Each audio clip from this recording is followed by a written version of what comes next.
Hello, everyone, and welcome. We're thrilled to have you join us for today's PAC Global webinar.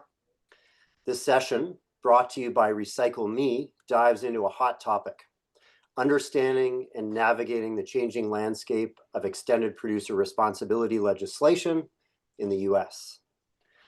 As we go along, please put your questions in the Q&A box, and we'll cover them during the live session after our presentation. To kick things off, I'm delighted to introduce our moderator, Mike Kuma, member of the communications team at Recycle Me, a leading stewardship solutions provider. Welcome, Mike. Over to you. Thank you so much, Andrew, and thanks for everyone for attending today. We always look forward to doing webinars, these webinars, especially EPR evolving so quickly. The landscape in the US, I would say, Jason and I were just talking about this, I think has changed more in the last year, 2 years, than maybe the previous 20 in the US. So lots to get to, really timely. Jason has a great state-by-state update across the US, of course, how these developments could impact you directly or indirectly, whether you're a producer, an importer, a brand owner. We know that there are lots of companies here from Canada, the United States, some in Europe too, where we're also quite active. You'll see in a second, but there is lots of nuance within the US. There's also some changes on the horizon, possibly in the alignment on reporting for 2026. So although lots of complexities, there's some good news too that Jason's going to get to as well. Our goal, regardless if this is your first webinar or not with us, is to get a clear understanding of where the US stands on EPR, what's coming next, and then how it's going to influence your own strategy and reporting in Canada, abroad. Very quickly, Andrew did mention it, but we will do questions at the end. Please use the Q&A feature there, which will help me keep everything straight. A very quick question. There's one skill testing question to this webinar. It's going to pop up on your screen in a second. We would also it's going to help guide Jason as well. And we just want to know how familiar you or your organization is with US packaging and the EPR regulations that are forth right now. And while you take a moment to think about that and to answer, I will tell you a little bit about Recycle Me, why we're here and why we're leading this discussion.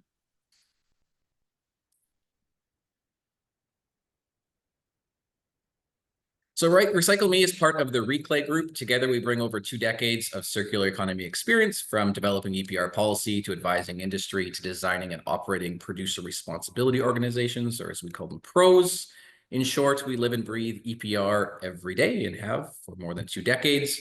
We have over 250 employees in 8 countries. We operate in Germany, France, Austria, Finland, Slovakia, Canada, several others.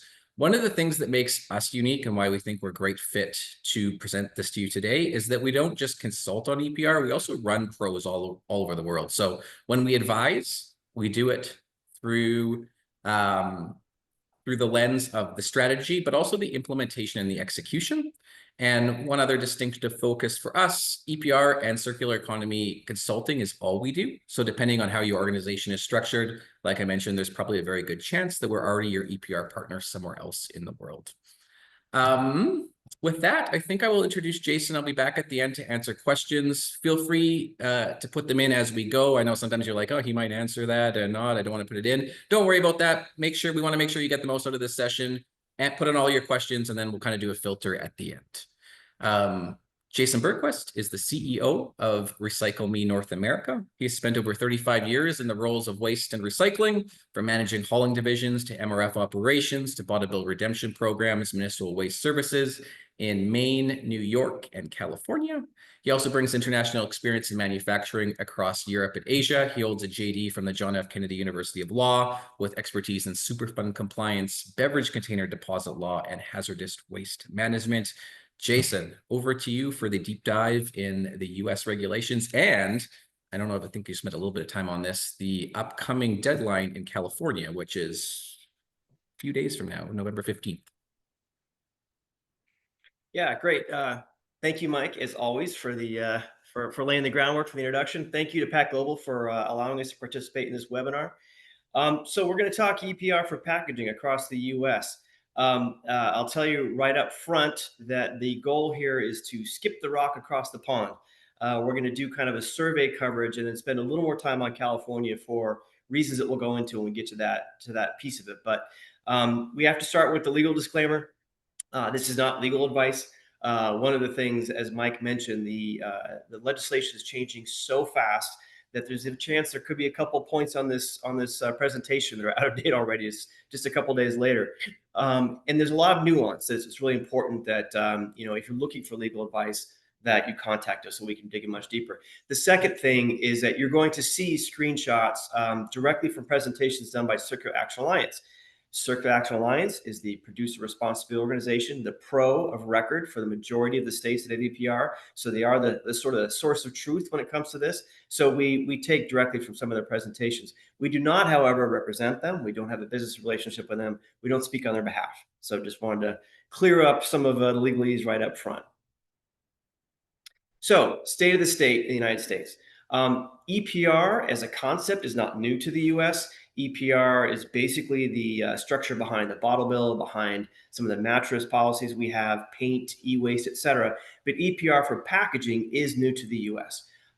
We started out this year, at the very beginning of the year, with 5 states that had passed it. And then by the time we got to May, had 2 more. So a total of 7 states that have EPR for packaging regulations in place. Not all are approved. In fact, only 1 is fully signed off on. We'll talk about that in a second. In addition to those 7, we've got 3 more states, Illinois, Rhode Island, and Hawaii, that have passed a needs assessment, which is very commonly, not always, but very commonly the first step towards passing a full EPR program. And the idea is to do an assessment and find out exactly what the needs of the state are, what the challenges they're trying to address with their EPR for packaging program. That's a concept that's going to be recurrent to this presentation. One of the challenges for brands that I'll talk about is some of the areas where there's not harmonization from state to state. And one of the things you always want to keep in mind is the reason for that is every state has their own specific challenges and the recycling waste infrastructure they're trying to solve for. And then the last thing on this slide is that at any given time, there are 10 states plus or minus that have EPR for packaging legislation at various stages of the legislative process. We've got a state like New York that actually has 2 competing bills. They sort of take turns, each one getting really close to the finish line, not quite getting over, but we fully anticipate in the next couple of years that getting passed. Massachusetts would be another example of that. We've got a state like Tennessee, which has a really unique take on it, Waste to Jobs Act, that got really close last year. When they're back in session this year, we expect to see further traction there. So it's no longer a question of if and when, it's now and how. That's what we're working with brands and helping them navigate. So the next piece here is to sort of take a quick survey across those 7 states. We've got the 7 states, Oregon, Colorado, Maine, California, Minnesota, Washington State, and Maryland, that have passed EPR, that in various stages, some much more than others, have obligation for potentially obligated producers at this point, meaning reporting or at least registration. The first thing you see is that, of course, they all, as far as a common tenet, include packaging. It's EPR for packaging, so that makes sense.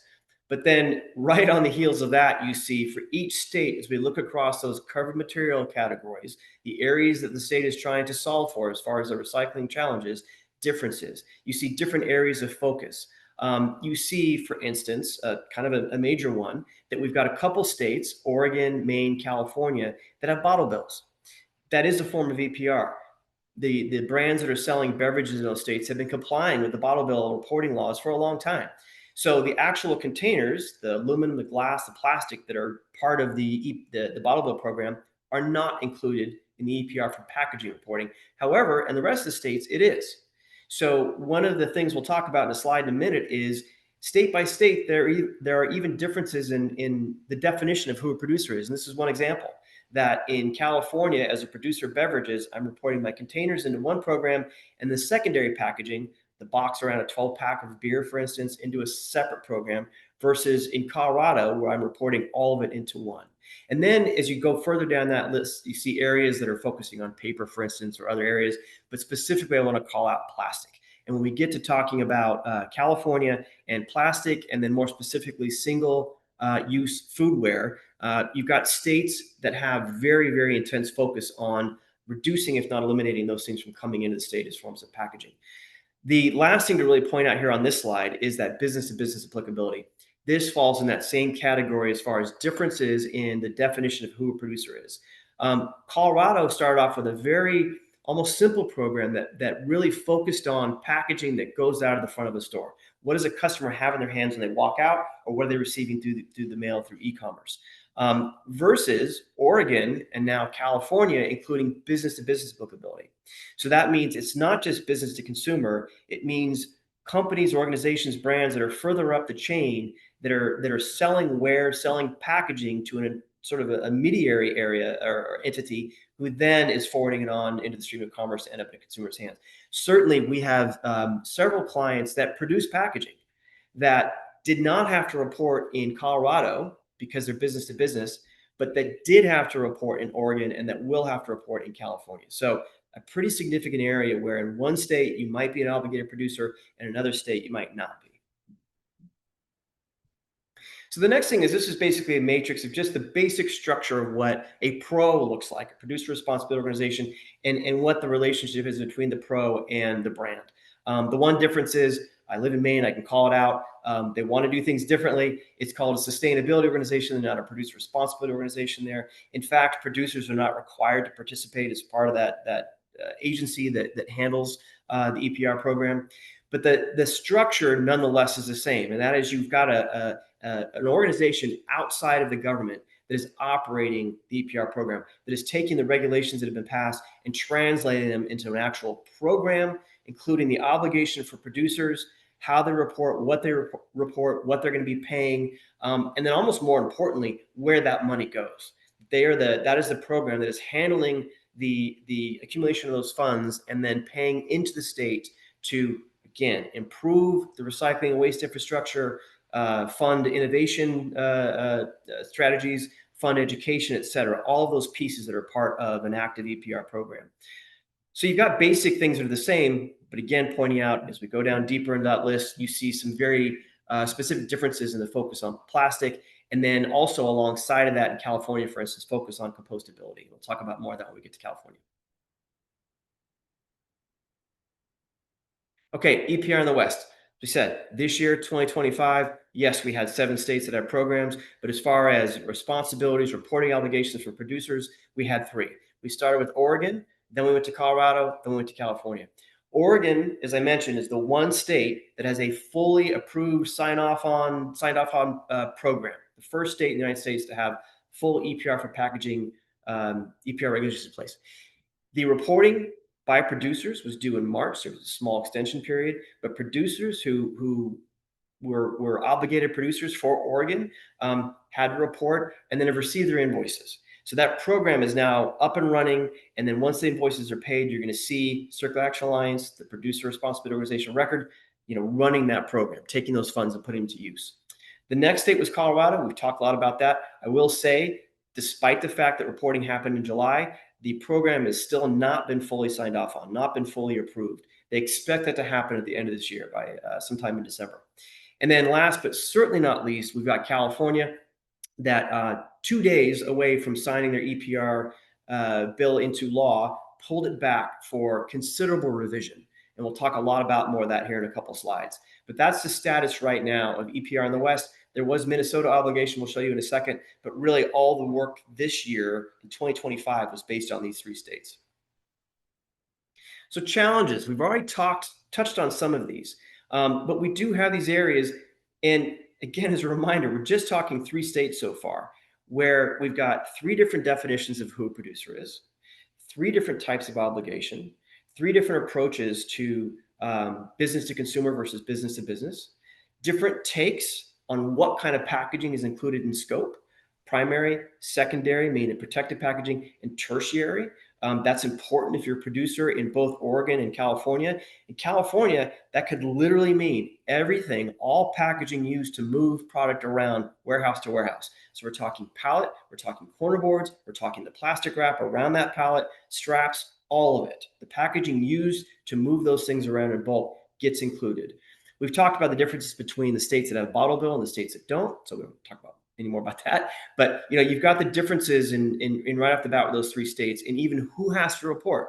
As I said, we had clients reporting to Oregon, didn't have to report into Colorado, that will report into California. We have clients reporting into California that didn't have to report in Oregon and vice versa. So it gets very complex very quickly.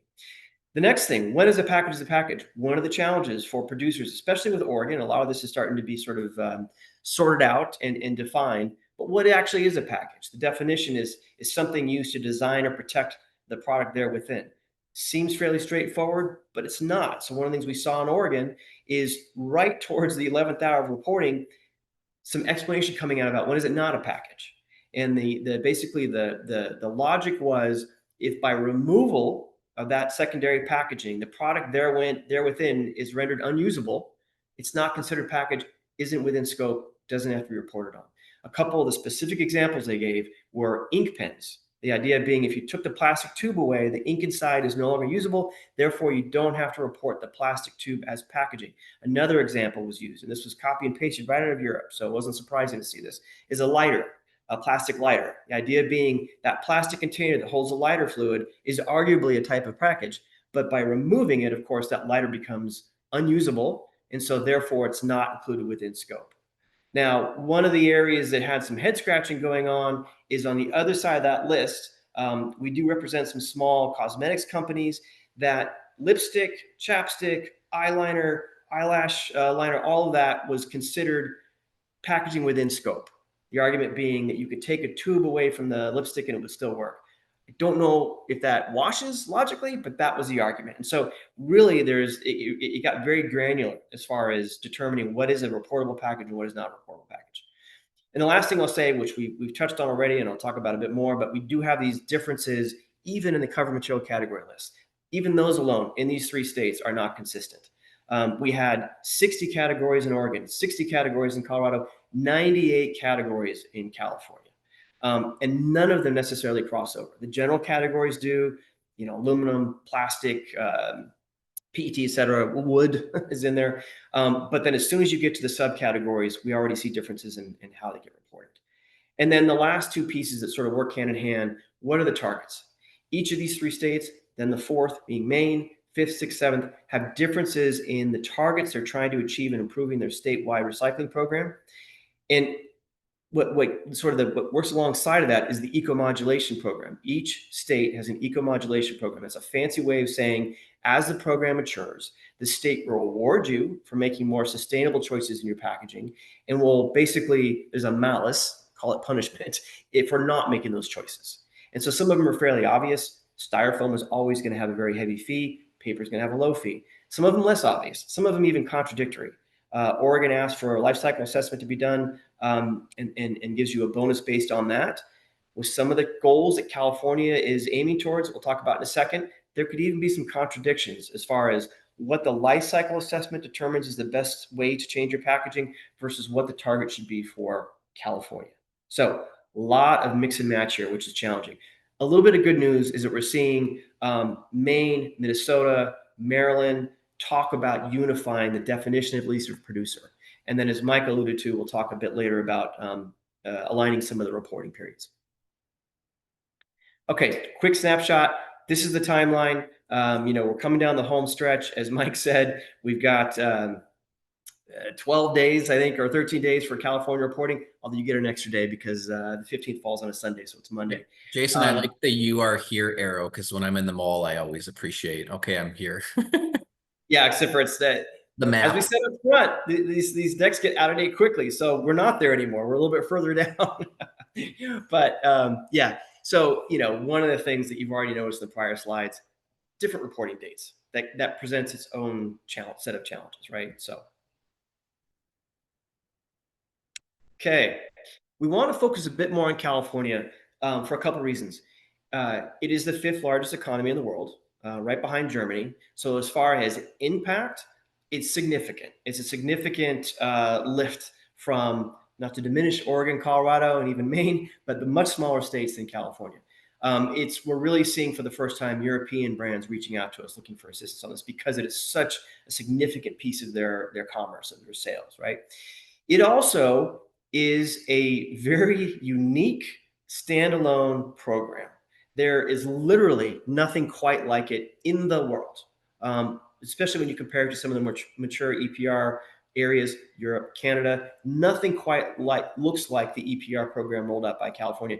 It is likely part of the reason it was pulled back for revision. The stated reason was expense. So there, one way or the other, as a consumer, consumers will be taking on some of the cost of these programs. That's just how it's going to work. And one of the assessments for California determined that it would cost households close to $300 in additional, cost of goods once this is fully implemented. So for a variety of reasons, it's been pulled back. But one of the things that has not changed, is not up for debate, is not under revision right now, are these incredibly ambitious goals. And that is that by 2032, 100% of the packaging in the state will be recyclable or compostable. I touched on that earlier. One of the interesting things with California's program is it does run compostability and recyclability sort of side by side. A lot of requirements. You can't just call something recyclable. You can't just call something compostable. You have to prove it. But the compostability does provide an alternate path to reaching these goals. Goal number 2, that 65% of the single-use plastic packaging will be recycled. So as I mentioned earlier, very heavy focus on single-use foodware, not the only state to do it, but very, very focused on it. And when I mentioned about sort of what the program manager, what the producer responsibility organization has to do, part of this includes working with both municipal and private recycling centers to ensure the 65% target is met. Now, producers are going to have to show their path towards reaching it, but it's the onus is on that pro to prove that the pieces of the program they put in place are working. And at the end of the day, 65% actually does get recycled. And then the third goal here, that 25%, that there's a 25% reduction in plastic packaging, specific to plastic. Now, that is the smallest of the 3 numbers, but arguably it will be the most difficult to reach. And one of the things to think about, now, yes, California is a laudable state, so this isn't a great example, but we're all used to the downsizing in plastic packaging for water bottles. And, not to slander any one company, but it's getting to the point where certain times you take the cap off and you squeeze too hard and the water comes shooting out. So to contemplate a 25% reduction in the amount of plastic used for that packaging is hard to kind of get your arms around. So it's a very aggressive goal, in fact. And then the last piece here, falling into this bucket, is incredibly unique. California is the only one that's got something like this, is a $5 billion plastic pollution mitigation fund. I didn't misspeak. It's $5 billion, $500,000 per year. Once this kicks in, the bill will be footed by producers in addition to the fees they pay for the covered material categories. It's an additional bill. So very significant for producers that are selling into California. So timing wise, we've said it a couple times now, we're beating a dead horse, but the one that producers should be focused on is November 15th. So it was pushed, I think it was initially in August. It was pushed once the program was pulled back for revision, but it has not budged since then. And that is Circular Action Alliance is expecting all obligated producers to report by November 15th. And one of the things to point out is Oregon and Colorado used 2024 data, last year's sales data for the reporting basis. In California, it's 2023, which is a little odd, but it also requires a heavier lift on the point of producers because they have to pull a different data set. The reason being, because the program was so delayed, they still want to use the 2023 data as the benchmark, basically setting the table for how they're going to about achieving those goals that I laid out in the prior slide. Okay, we've talked about a lot of this already, but incredibly wide scope here. As we've said, includes business to consumer, certainly, includes business to business, includes all 3 levels of packaging, primary, secondary, tertiary. There are some exemptions. California has done a lot of different things, particularly when it comes to grocery bags, et cetera. CRV, meaning the container redemption piece of it. Obviously, we've talked about that is not included, but the rest is. And then, again, focusing on the foodware. This is the single service foodware. We can all quickly imagine what we're talking about here. This is you go to a fast food restaurant, a coffee house, whatever it might be, and they give you the little plastic bag that's got the napkin and the spork and the knife in it, all plastic, all single use. We chuck it as soon as we're done. This is one of the laser focuses in California as far as substantially diminishing, if not removing that from the waste stream there. And then we've talked about this covered material category list. 98 categories, and let's take a quick look at it so you get an idea.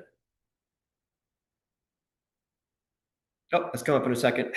We'll show you a snapshot of it. But then as far as reporting into this system, all of the states have aggregate waste reported. So if you're reporting the type of plastic you're using, you're not reporting it. If you sell 30 different things that use plastic, you're not doing 30 different types of reporting. You're pulling it in, you're aggregating that data to report the total weight of the packaging that you're selling into the state, is entering the stream of commerce going into the state.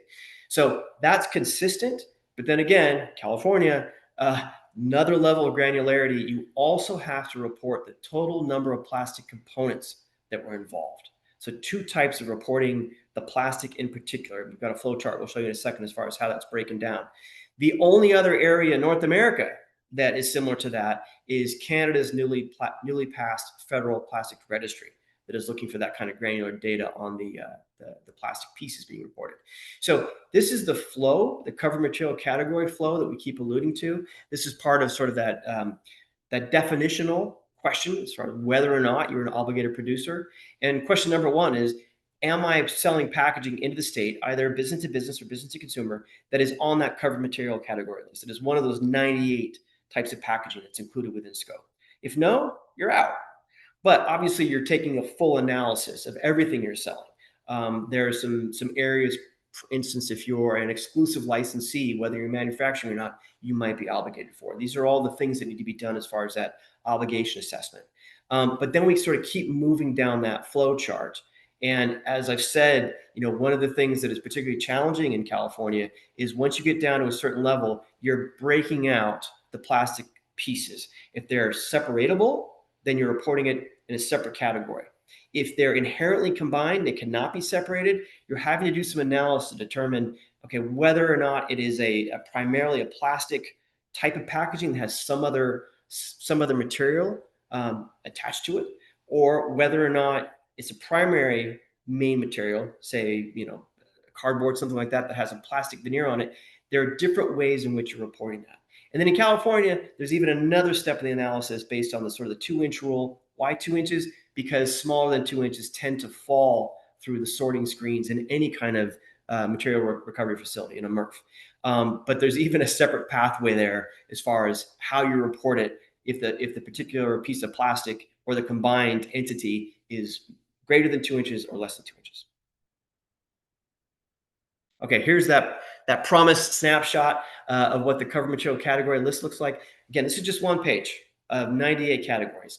And you can see what I keep alluding to is you've got the general material class of plastic, but then the subcategory breaks down just about every conceivable form of plastic that you can think of. Right here on this list, we've got HDPE, we've got LDPE, we've got PP, et cetera, right? And then we've got those columns I talked about where you are determining from day one whether that packaging is recyclable according to California's definition or compostable according to California's definition of it.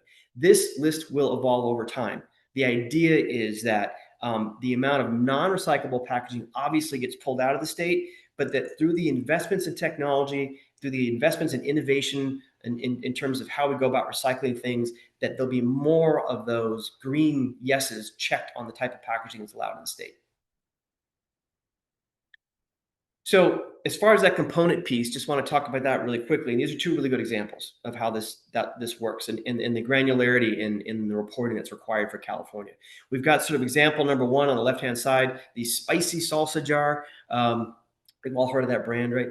So you've got the glass container that's going to be reported under the glass container category. You've got the metal lid that is clearly separatable.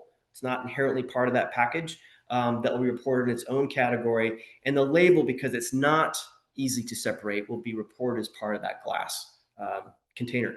Versus the illustration on the right shows you something very common in our households in various forms, whether it has to do with, personal care or cleaning products, what have you. But you've got a metal container, an aerosol container, where the metal container or plastic will be reported as one type of material. The cap, which is removable, which is separatable, will be reported as a secondary type material. But then we've got the whole operating mechanism on top, which is not, you're not as a consumer intended to pull that thing apart. So it's going to be reported as one piece that will really be dependent on what weighs the most of all the different pieces in their type of packaging. Each one of those, by the way, will also be reported in their own separate category for those pieces of plastic, reporting level. So you can see how complicated this gets, how quickly this gets complicated. So last thing on California we want to talk about, because all eyes are on California, is some of the exemptions that are being contemplated. There are exemptions like this in the other states. This is not unique, but the potential breadth, the potential scope of these exemptions might be unique. And I'm going to keep saying that. This is tentative. None of this has been finalized yet. The public comment period closed on October 7th. So this is now back for internal review. We don't know what the final program is going to look like yet. But one of the areas they're talking about potentially exempting would be packaging that is required by either the USDA or FDA to protect the health of the consumer. So if we go to the next slide, we'll see some very kind of common and easy to understand examples of that exemption. And the idea would being, you don't have to prove this. If your packaging falls into this exemption, you just don't report on it. It goes back to that slide we'd show with the covered material category flow chart. It would not be within the covered material category index. So a couple easy to understand examples, the packaging that goes around meat, poultry, fish. And this would be the shrink wrap, this would be the tray, this would be the antimicrobial layer, all of those components that are required to make sure that our health isn't put at risk through bad packaging. They would be potentially exempted. The other area, pharmaceuticals, tamper-resistant caps, the foil that goes over the top to prove that no one's gone in there and tampered with the prescription medication. All of that potentially exempted. And again, we see examples just in the other state. This isn't specific. This isn't unique to California. There have, however, been arguments that expand this logic to say, okay, there are all kinds of other food items in the store where packaging is intended to protect my safety. One of the more extreme examples that I've heard, there's a case being made for, would be the plastic bag around cereal. The idea being if that bag is punctured, the cereal goes stale or has the ability to be impacted, contaminated by something else, I could get sick. And then by extension, the cardboard box around that cereal would also be exempted because it is needed to protect the plastic bag within. This is outside of what is commonly within the range of these exemptions. And there are arguments that have been made that if you actually pull in all these different examples, that 50 to 70% of the stuff that is in a grocery store, that as a consumer I see when I'm walking down the aisle, could potentially be exempted from reporting. Why is this important to be paying attention to? The funding goal for the program in California remains unchanged. So the amount of money that the assessment is determined is required to maintain and improve the recycling infrastructure has remained unchanged. So if you are potentially excluding 30%, half more of the producers that are paying fees into the state, the remaining producers will be picking up a larger piece of the pie, be responsible for a larger tranche. And by the way, these exemptions, they have a ripple effect that includes the secondary and tertiary packaging. The idea being if you've got the exempted primary and secondary packaging and the pallet that you're sending it on, if every item within that pallet is within the exemption scope, the entire pallet, the shrink wrap, the strapping, all of that would also be excluded. So you can see how this exemption gets very large very quickly if we sort of take each step outwards in what potentially could be pulled in. So something for all of us to keep our eyes on. Again, this is still being revised. We still haven't seen the final program, but something that we should be paying attention to. Okay, coming down the home stretch. So very quickly, the next state in line was actually the first state to pass, but theoretically would be the fourth state to implement is Maine. And so right now, the tentative, and I'll emphasize that, the tentative plan is that it goes into the producers will have to report in next year. They'll be reporting their data into next year. That being said, the request for proposal from Maine for their SO, again, not a pro, hasn't come out yet. It's expected to come out any day, but there'll be a process by which a program entity is chosen to then implement the plan. And there are pieces that have to happen first. So I'm going to say that one more time. The data reporting date is tentative at this point, but it very well could happen in May. The other thing to point out, again, this is a very fully municipally driven program. Producers are not required to participate as far as being on a board like they are with Circuit Action Alliance. So there's some differences there. But other than that, it still sort of walks and talks like the other states' EPR programs in a general way. So I think we've talked about these. We can move on to the next one.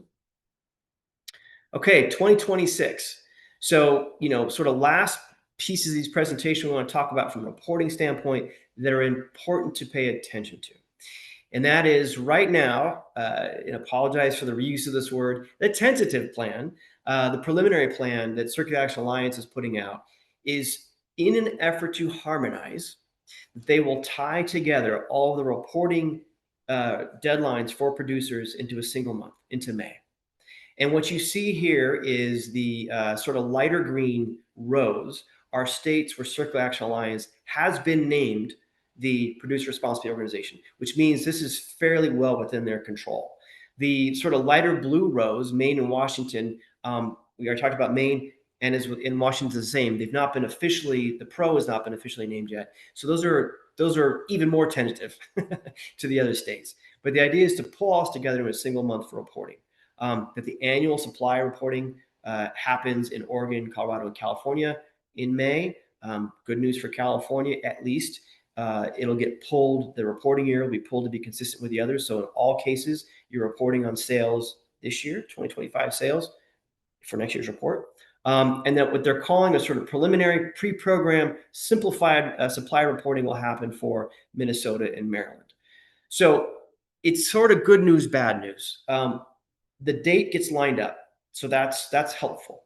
One of the challenges will be, as I pointed out now, probably way too many times, you still have significant differences in who a producer is, what the cover material category list looks like, what the fees look like, what the eco-modulation programs look like. So there's a lot of pieces that are still non-harmonized that are going to have to be reported as one, despite the fact that there hasn't been a lot of progress forward in those other areas. And then if there's any finance people on the call, they're going to want to know this part. This right now is what the actual payment structure looks like. So one of the things with California is there will be no covered material categories fees paid for the 2023 data. It's being used as a baseline to set the starting point for the program. There will be likely some program fees because Circular Action Alliance has already started doing some of the work. They will be likely sending out invoices. They're on the lower end. We've seen them. They are confidential at this point for obligated or for producers who are registered, so we can't share it on this webinar. But they're on the low end, and they're just tied to the central category. So there's aluminum, or say metal, two types of plastic, flexible and rigid, glass, sorry, and then wood and other kind of organics are involved in there. So that could happen. But for the most part, most of the fees, as you can see, the Oregon fees are coming up. You can pay them in two tranches. Colorado will be right behind that. And then what we see is some alignment as we look forward into 26, 27, or further on down the line for how those fees actually get paid. And so in 2027, you will be paying fees based on that data that you're putting into California. Okay. So if there's smoke coming out of your ears, if your hair is on fire, one of the things we always try and do is deliver all of that, all the complexity up front, and then try and make you feel a little better towards the end of the presentation. That is, despite all the areas where there is not harmonization, where there's conflicting targets in the programs, et cetera, there are some areas that we work with our clients. We want them to be able to take a breath, to step back and point out the areas that are in alignment. Despite the differences in the lists, what we see is that, at least with Circular Action Alliance, the registration and reporting portal is the same. Once you're into their system, it's an easy to use format. They will release, once you've registered, guidance documentation, in some cases even Excel spreadsheets that you can use to sort of do a practice run before you enter your data into the portal. So there is harmonization, there is uniformity there. And then we look ahead to next year, if in fact they tie all the reporting to a single month, that part will be easier. I don't want to say easy, but easier than it has been, certainly. The next step is sort of looking at, how to avail yourselves of the eco-modulation programs. Again, where there's bonuses and maluses depending on the type of packaging choices you make. Oregon, the first state to have the fully implemented program, has put out that if you conduct a life cycle assessment, and you can just pick one category, you don't have to do your entire line of packaging. If you do a life cycle assessment, you will get up to a 10% reduction on the fees for whatever portion of your packaging you do the assessment on.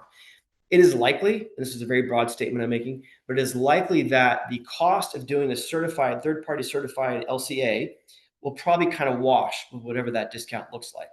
But that will be very useful information for you for the other states. In one form or another, you can't manage what you don't measure. And so if you're going to attempt to make changes in your packaging to take advantage of fee mitigation through the government choke category structure or the specific state's eco-modulation program, you're going to have that information to work from. And so that LCA will help you get there. And certainly one of the things we do from a consulting standpoint is advise. There's a million types of LCAs. Advise as far as which ones might help you more looking ahead to the other states. So these next two work hand in hand. Invest in packaging innovation, especially plastics. This is the area. All states in one way or another are focused. California is hyper-focused on it. We can expect New York State to be hyper-focused on it. If you are investing in improvements, innovations, whatever, increase in post-consumer recycled content, all the ways in which you can lighten the footprint of your packaging, it will pay off. So that is always going to be a smart move from both a sustainability standpoint and then frankly from a financial standpoint. You will pay less fees for that. And then the last thing here to point out is, think strategically. Don't get hyper-focused in any one state, particularly if it's one of the smaller ones. Again, not to diminish those states, but making a packaging decision based on your sales in Oregon may not be the best option for you when you're looking at what you need to, what's going into California. As I pointed out multiple times in this presentation, California alone, if you made all of your packaging decisions based on that, I can assure you the way the compliance map looks right now, that will pay off more than it would if you did that focus on the other states. If we add New York to that, and again, the programs could be similar, too early to call it, you're talking about 1 in 8 of your potential consumers out there. You make decisions focused on that, they will pay off. And the last thing I'll say on this is when I was saying, as far as when I was talking about how unique California's program is there's a similarity in the world, which is PPWR in Europe. That really, if you step back 10,000 foot view and look at the two programs in parallel with each other, in combination with each other, they overlap quite a bit. And so some of the steps forward you would make either for compliance with California's SB 54 or with compliance with PPWR will pay off across the other side. Will pay off for California, will pay off for PPWR. So it really is, particularly if you're multinational, it's incumbent upon you to step back and try and look at this as it was never going to be perfect from day one. It's going to be a multi-year journey. There'll be a lot more. These programs will no doubt change and modify and adapt depending on the success of each subsequent one. But look at this longer term, and some of the answers will become a little more apparent for you as far as being the obvious choices. Thanks, Jason. That's a lot. Every time I listen to this presentation, a lot, and things change and I learn something new. So another wonderful session on EPR across the US. Thank you. Take a minute to go through the questions, Jason. We have lots of great ones. I flagged a lot of them to answer, so I'm going to pose those to you in a minute. This is also your last call to put any questions in the Q&A. We'll go right to the top of the hour here to answer as many as we can. And I've sort of grouped as many as I can together to make the most of our time. While you do that, Jason, I just want to take a minute to talk about Recycle Me and how we work with our clients and partners, mostly because you probably won't ask, and we definitely want to tell you. We offer a full suite of custom and scalable solutions. We believe in the power of people, ours and yours. That's how we've grown over 2 decades. We work on your business like it's our business.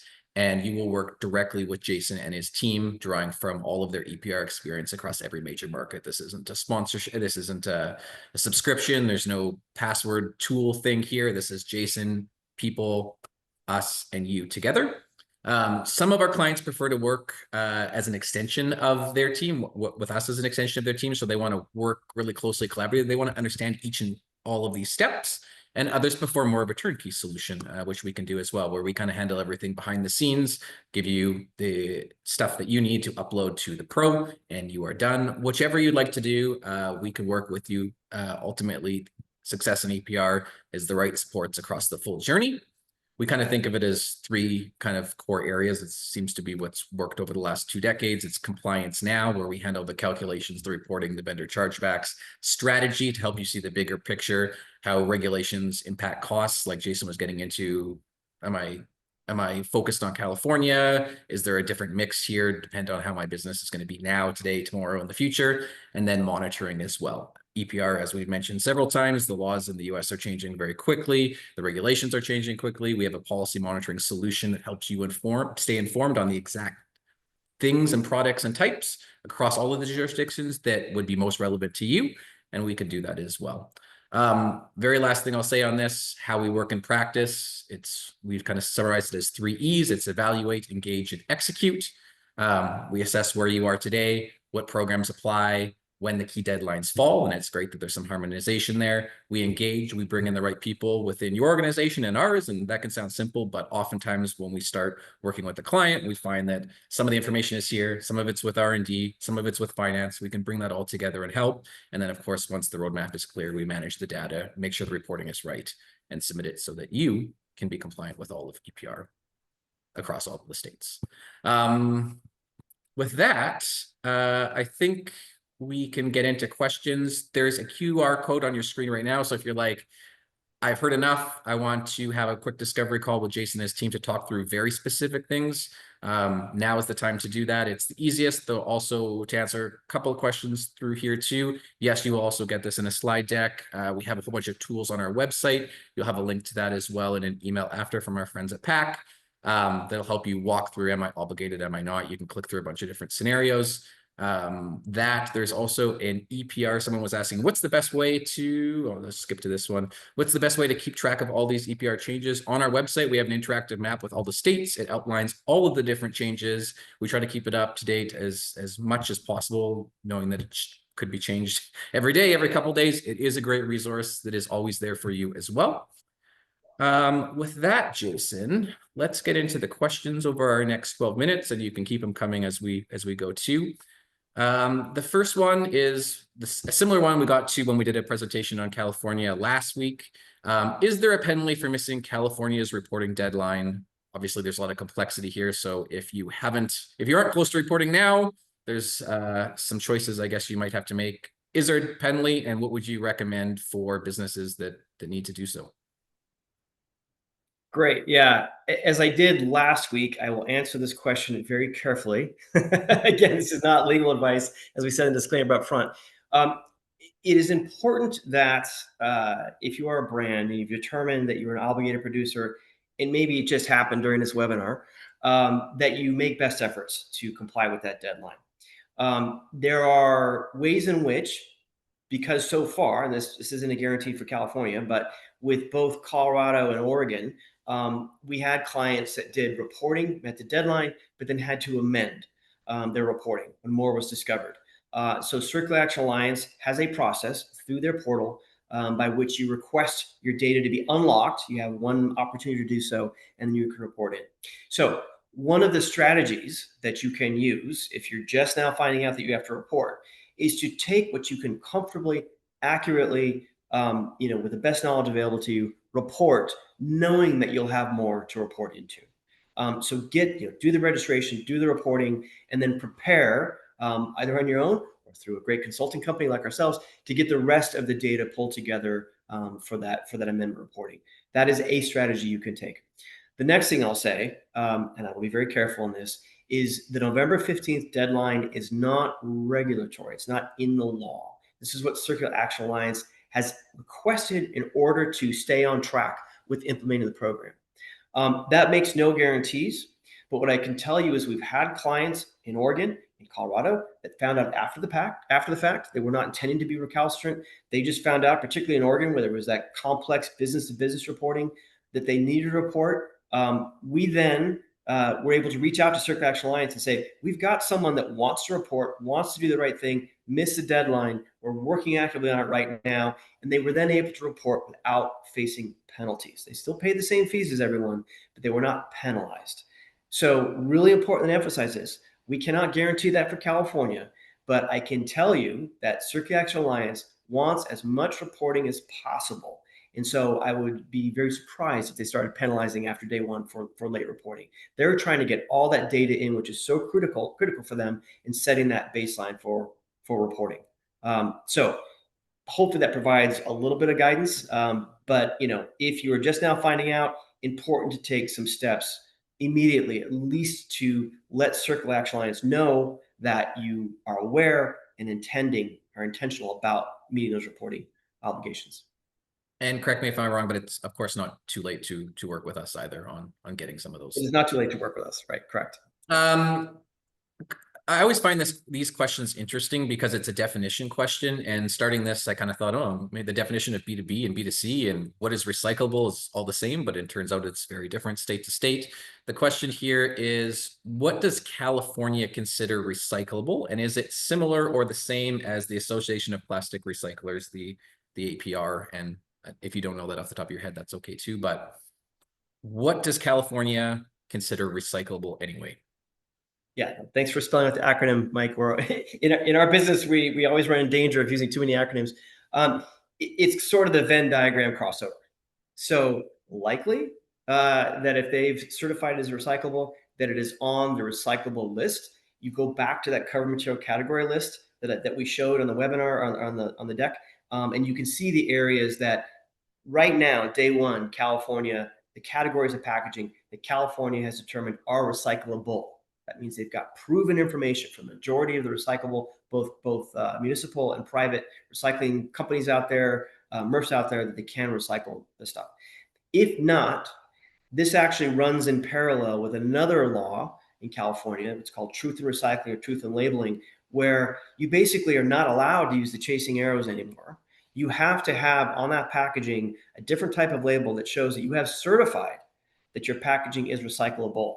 So we can't get into it here, but there's a set of standards that you can go to either Cal Recycle or Circular Action Alliance's website and get the program information to find out more about that. And the same, by the way, I know this wasn't the question, but the same applies to the compostability standard. You can't just call something compostable. You have to show that a third party has designated it per the guidelines that California has laid out on what they consider to be compostable. And there's some conflicts here. There are states where something might be compostable, might be recyclable that aren't in California. Always goes back to the challenges the state has. Thanks, Jason. A question on the minimum. So a threshold for packaging tonnage by supplier. I'm assuming this is going to relate to California as we're talking a lot, but what are the minimums just in general by state to state? Are they all the same? How much commerce has to occur for a company or producer to be obligated in California or others? It's a great question. Unfortunately, those are different too. So it's a different de minimis and or small business exemption for each of the states. Typically, the exemption has been invoked primarily based on sales. So for Oregon and Colorado, it was 5 million US wide. That if you fell below that, you're exempted. In California, it's different. It's 1 million of sales in 2023 only going into the state. That if you fall below that, you don't have to report.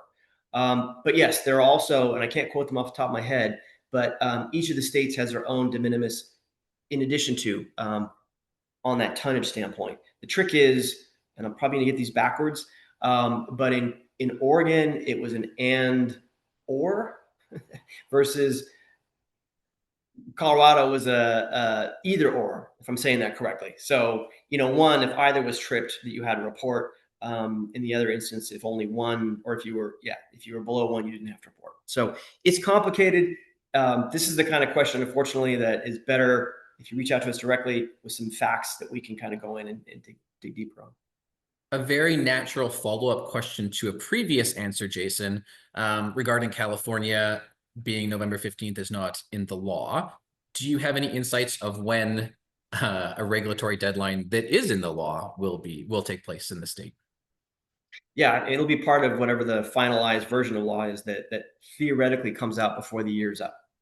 All of that will have to be, put into language, which then in turn gives Circular Action Alliance what they need to really get the program going in earnest.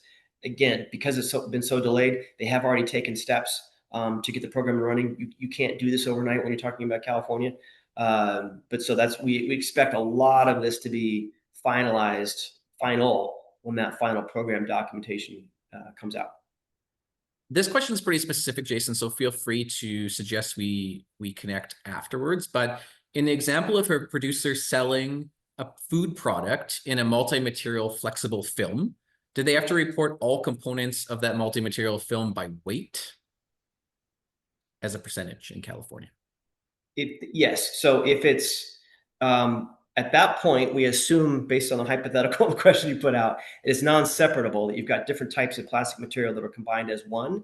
You're going to take whatever the primary material definition will be, what weighs the most. So if you've got 5 layers, which layer weighs the most? And that's the category that you're going to report into. And just don't forget, you're also going to be reporting into that separate plastic pieces. Hard to think of flex film as a piece, but it is that separate plastic piece category as well. But in any kind of multi-laminate, multi-layer, multi-form type packaging, more often than not, you're going to be reporting on whatever weighs the most, regardless of how thick it is, or whatever other types of way to differentiate the different layers are going to be. It's what weighs the most of the combined. Okay, great. 1 or 2 more questions. Jason, you've mentioned Circular Action Alliance a couple times as a source of truth. This question asks, are there any states that are looking like they might have more than one pro, or be a competitive situation in a state? And if you have any insights on that. Sure. Well, I mean, Maine and Washington State, but Maine, they're going to put out a request for proposal. We fully expect, and they've said so, Circular Action Alliance will, respond to that. But there could be others. I mean, that initial step is open. Now, once Maine names whoever that SO is going to be, that will be for the first term of the program, the one and only. This is kind of an EPR philosophy argument. We do see in Europe, as mature as that program is, as we talked about, you've got competing pros. So you've got multiple pros within each country. The pro, as far as the plus side of that argument, is then you've got, in theory, open competition, therefore equals cost competitiveness. The con, which is what Circular Action Alliance, not to put words in their mouth, but they will say, is that you wouldn't want that in the early days because of all the complexities that we just spent the past 45 minutes talking about. That if you actually had multiple pros attempting to take that the legislation, which has been written by legislators, and not to say anything negative about our lawmakers in this country, but they don't run MRFs, they don't run recycling programs, they certainly don't produce brands. There's a lot of things they don't understand necessarily as far as operationally how this happens. To have multiple producer responsibility organizations trying to tease all that out and create a fully functioning program while working against each other, that could have negative repercussions. So, I remain agnostic in this. I'm not going to weigh in one way or the other, but one of the ideas being that that probably what makes best sense is an evolution. And you do have states that once the first year of the program runs out, will open it up to competition. That will happen in a couple of states, and who knows what happens as more states come online. So that we're using this phrase too often in this presentation, but it could be a journey, right? So that's my rambling answer to a pretty pretty specific question, but that's kind of how I see things looking like. I want to squeeze one more in just because I think it's pretty relevant to this group. It's a follow-up question on the plastic pieces category, which I think is in California and similar in some ways to FPR in Canada. Yeah. Does this mean that the multi-material laminates need to be reported in 2 categories? I'm assuming there might be 2 types of plastic there. Maybe we need to know more, but.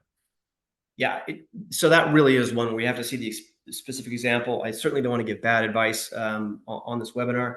It depends is the answer. And that's really where any consultant who's worth their salt is going to dive in and look at the different pieces of that multi-laminate. And one of those critical definitional questions is whether or not, once it is part of the packaging, can it be separated or not?